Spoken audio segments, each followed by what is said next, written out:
مہلت کا بھیا عباس ان سے جا کے بات کرو، ان سے کہو ہمیں ایک رات کی مہلت دے، انی احب الصلاۃ، آخری رات زندگی کی میں اللہ کی عبادت میں گزارنا چاہتا ہوں، اس لیے کہ مجھے نماز بہت پسند ہے، ایک رات کی اجازت۔ اب دیکھیے اجازت کا مطلب یہ ہے مہلت کا کہ یہ عاشور کی رات مہلت کی رات ہے، یعنی جو جنگ آج رکی ہے وہ کل ہر حال میں ہونا ہے۔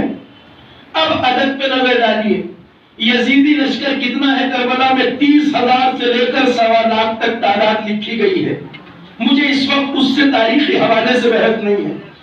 ایک طرف لاکھوں کا لشکر اور ایک طرف 72، گنتی کے لحاظ سے سچ بتائیے کوئی مقابلہ بنتا ہے؟ کوئی مقابلہ نہیں بنتا، 72 کہاں لاکھوں کہاں۔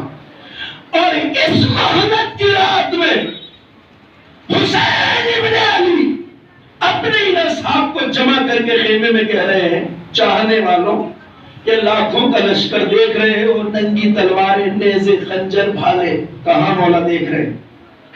کہا سنو ان سب کو میرا گلا چاہیے، یہ سب حسین کے لیے آئے ہیں، اگر تم میں سے کوئی جانا چاہتا ہے تو عاشور کی رات ہے، شب کا سناٹا ہے، جسے جو راستہ ملے چلے جاؤ۔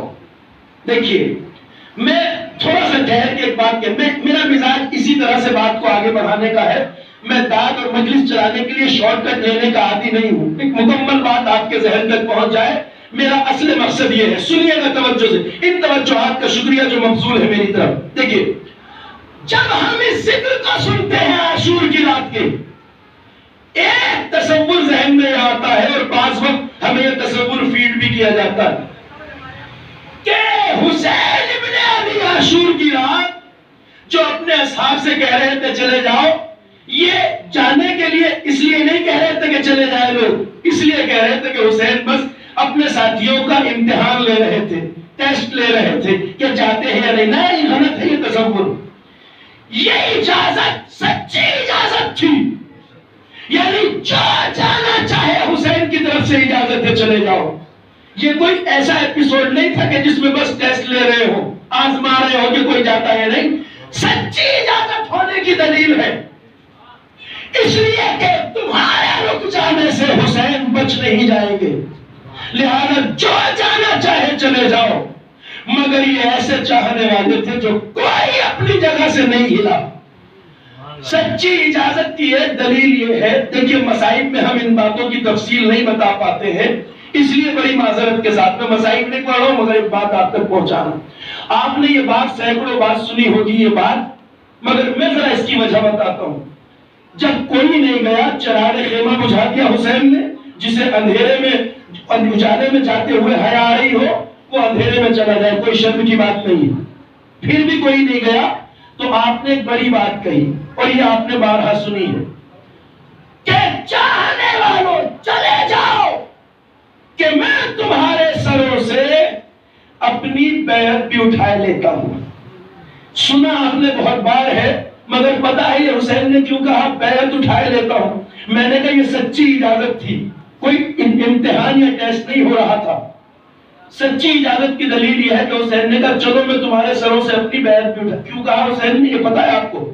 دیکھیے ہم میں سے ہر کوئی اپنے زمانے کے امام کی بیعت میں ہوتا ہے۔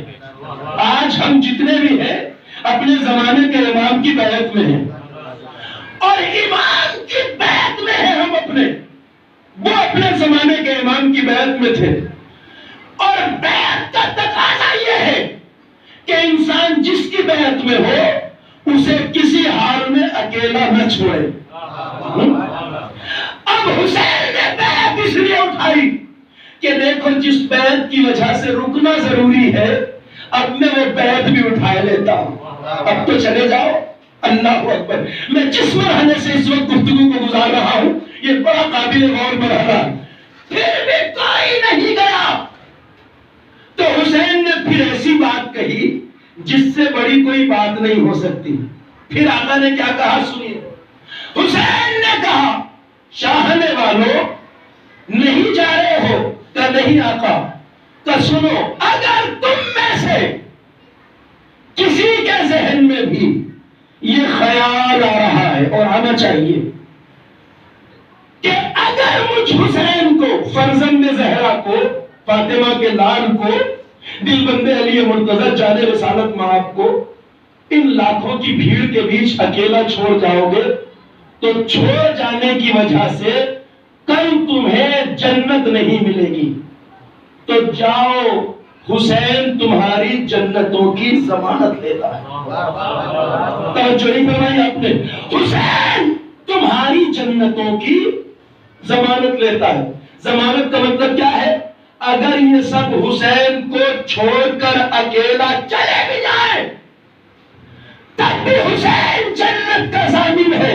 جن کی جنت کی گارنٹی حسین لے لے، مالک جنت حسین، سیدہ شباب اہل جنہ حسین۔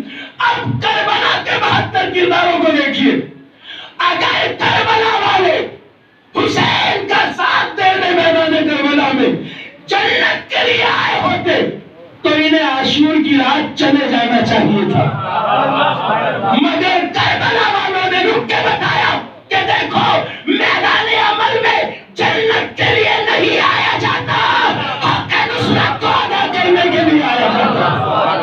صلوات پڑھے بھائی محمد وآل محمد، صلی علی محمد وآل محمد۔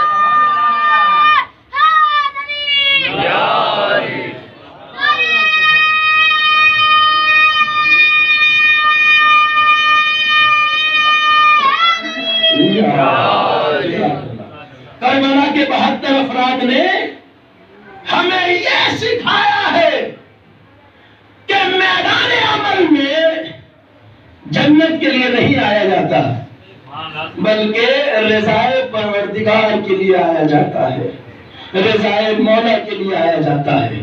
وگرنہ جنت کے لیے آئے ہوتے تو حسین نے جب گارنٹی لے لی تو چلے جاتے، مگر انہوں نے 3 دن کی پیاس میں گلے کٹا کر اور برستے ہوئے تیروں میں جانماز بچھا کے بتایا کہ عمل جنت کے لیے نہیں ہوتا، رضائے کردگار کے لیے ہوتا ہے۔ واللہ یہ چلے بھی جاتے تو جنت پکی تھی۔ یہ ہے کربلا۔ ایک بات کی طرف اشارہ کروں، ہمارے نوجوان فرش اغرب پہ ہیں، یہ بات میں نے سنی ہے، اس لیے اس بات کے بارے میں ذہنوں کو متوجہ کرنا فرض سمجھتا ہوں۔ ہمارے پاس نوجوان کبھی کبھی اس طرح کے غلط فیصلے، نتیجے کبھی کبھی یا تو خود لے لیتے ہیں، یا کبھی کبھی ایسا ہوتا ہے کہ منبر پہ آنے والے غیر ذمہ دار افراد